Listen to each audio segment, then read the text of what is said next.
In this update, we've got an ongoing major blizzard happening right now across the upper Midwest. We've got widespread winter storm warnings and blizzard warnings in place. It's also snowing heavily across the Pacific Northwest, and they got blizzard warnings itself across portions of Idaho.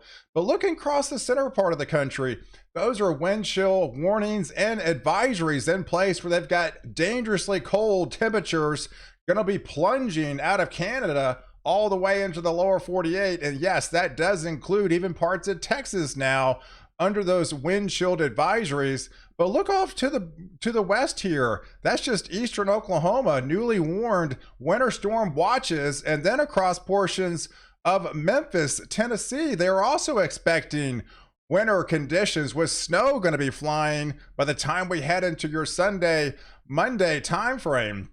So I appreciate all my subscribers out there. This channel is up to 7,000 subscribers. This is my second channel, Pal Ultra. This is when I put out bonus coverage and extended coverage when it does get really busy, like times like this.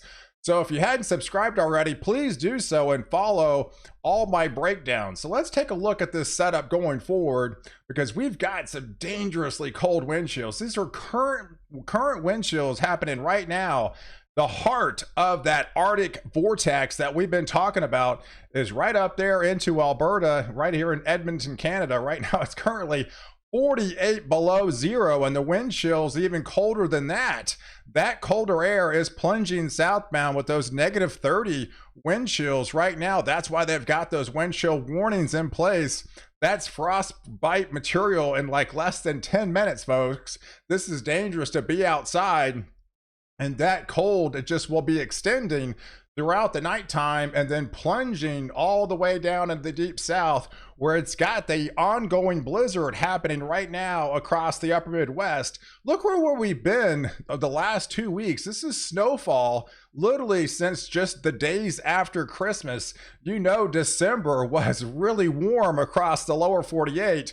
But now that we've hit January, true winter is starting to unfold, and we've had a lot of snow over the course of the last 2 weeks. And of course, we're adding to those totals, and that's going to be one of the culprits that's going to allow that colder Arctic air to penetrate and move all the way down to the deep south, because it's going to go over this freshly coated snowpack that's laying the groundwork for those areas further south to get impacted from winter weather. So here's your overall winter storm update as far as the next 3 days goes. Where we're getting the greatest impacts, yeah, right around that low pressure center where the upper Midwest is. We are still looking for moderate to extreme impacts with this storm system. But even further south, we could still be getting with this little Clipper system that we're going to be talking about that's going to be impacting a good part of Oklahoma coming up on Sunday. It's also going to go into Arkansas, and that's the storm that's eventually going to be swinging into the northern portions of Mississippi, as well as into western Tennessee, with their own snowfall will likely be unfolded. But even further south, look at the extended limited impacts, but that's going to be some freezing rain. Yes, freezing rain and sleet down in the Dallas-Fort Worth area into central Texas, and that actually could reach as far south as Austin and into the San Antonio region.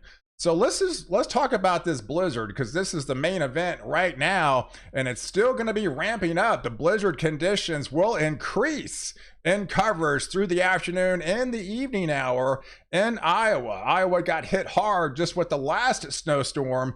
Now we're talking another foot to 18 inches across that region, as the ongoing blizzard will be in with us the rest of the afternoon into the evening hours, and the worst of the blizzard is yet to come across that area.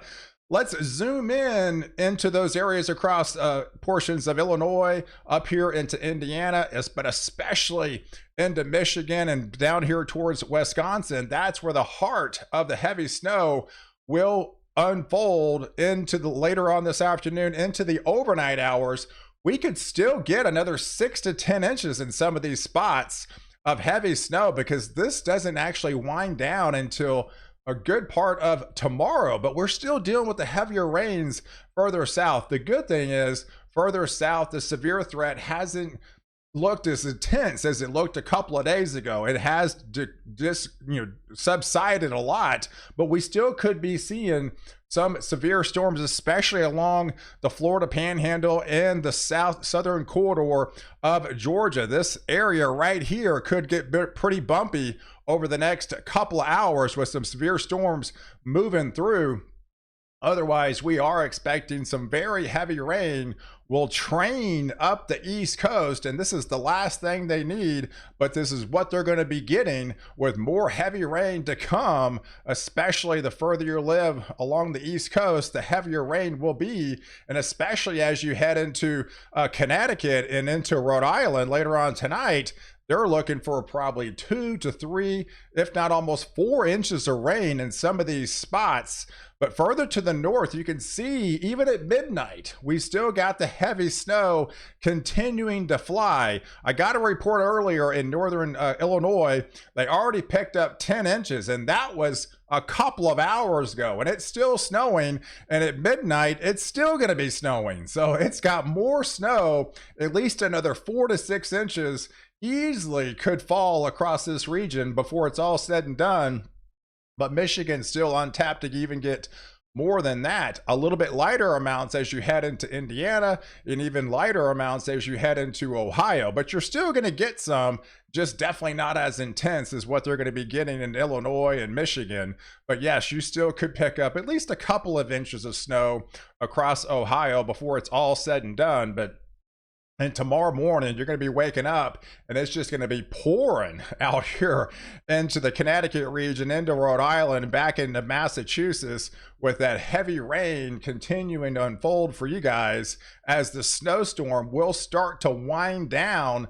But it's not really until there's noon. It's not really until deeper into the afternoon hours that we could finally say goodbye to the snow. But you're going to be dealing with all the heavy winds are going to be right around that low pressure center. So we're looking at widespread power outages likely across these regions with 50, 60, almost 70 mile per hour wind gusts continuing later on this afternoon into the overnight, going through the day tomorrow as this storm tries to lift itself out there. But it's going to leave an extensive swath of 50 to 70 mile per hour winds along its path. And here's the additional snow that could unfold. Like I mentioned, northern Illinois has already had at least 10 inches confirmed. They're going to be picking up another 4 to possibly 6 inches of snowfall on top of what they've seen already. Additional snow up here into Wisconsin, maybe heavier amounts the closer to the lake you live, with more lake effect induced snowfall. But once you cross over into Michigan, more heavy snows and even some foot, if not more total, still can come to fruition as it extends into the upper peninsula of the Great Lakes. Now let's talk about the cold, because once we get into Sunday, now that true Arctic air comes in on the backside. You've got that push from that Arctic vortex that's over Canada right now. It starts to plunge southbound. There's nothing going to stop it, folks. There's not much going to stop this Arctic air. And it's very shallow. This is probably the most shallow air mass I've seen in a long time. And I'll show you the reasons why. With this air mass continue to show its true colors by the time we head into Sunday morning, with those negative numbers pulling further and further south. And we're going to be talking about winter weather further south as well. So I think it all starts about Sunday night time frame. We're going to watch a short wave that's going to be coming out of the Rockies. That's where snow is going to start to fly across Kansas, but that will be extending into Oklahoma, a good part of Oklahoma, but especially in eastern Oklahoma. They've already got winter storm watches in place across this region, and then that extends into Tennessee. But look what further south is coming ashore. That is going to be some freezing rain and sleet likely falling in the overrunning type setup in the Arctic shallow cold air mass. So I think it starts after 6 o'clock within the Dallas-Fort Worth region, and then into the overnight. And so by the time you wake up on Monday morning, we're likely going to see widespread wintry mix across north and central Texas, and even getting further south into San Antonio, into Austin. This looks to be a widespread, even though it looks to be light, the temperatures are going to be crazy low. It could literally be 18 degrees and freezing rain and sleet outside. That is a very shallow Arctic cold air mass. But it's all snow to the north. So this is where they have the winter storm watches in place for southeastern Oklahoma, those places in Idabel, into Broken Bow. You're under that winter storm watch, then extends into Arkansas, Little Rock, those places into Memphis. Yes, you could be picking up some 4 to 6 inches of snowfall across that region. But then the winter weather extends further south as the Arctic air plunges south. This is 9 o'clock at night. This is not even the low temperatures, and we're already 30 degrees in Lake Charles. You know that's a cold air mass. And if you have any precipitation underneath that cold air mass, yes, it will be falling in the form of wintry precipitation. So it's not out of the question, even along the coast, all the way down to the deep south, we could still see some freezing rain and sleet with that overrunning type setup, with the Arctic air plunging all the way to the coastline into Mexico. All you have to need is precipitation to go over that setup, and all that's going to fall in the form of wintry precipitation. And that looks to be the case as we move through the overnight hours on Monday. Wintry precipitation further south, and then the snow would be across western portions of Tennessee. That will pull into Kentucky and back into West Virginia. Then that will be going up into the Northeast and leaving its own snowstorm across the Northeast. Even portions of the I-95 corridor may finally come out of their slump of, extended days of not getting at least an inch of snowfall. Those areas that I'm talking about are Philly, DC, Baltimore, and New York City. Those are the prime areas. And if any storm that could look to break the street, this would be the one. We've got plenty of cold air. It's going to be in place.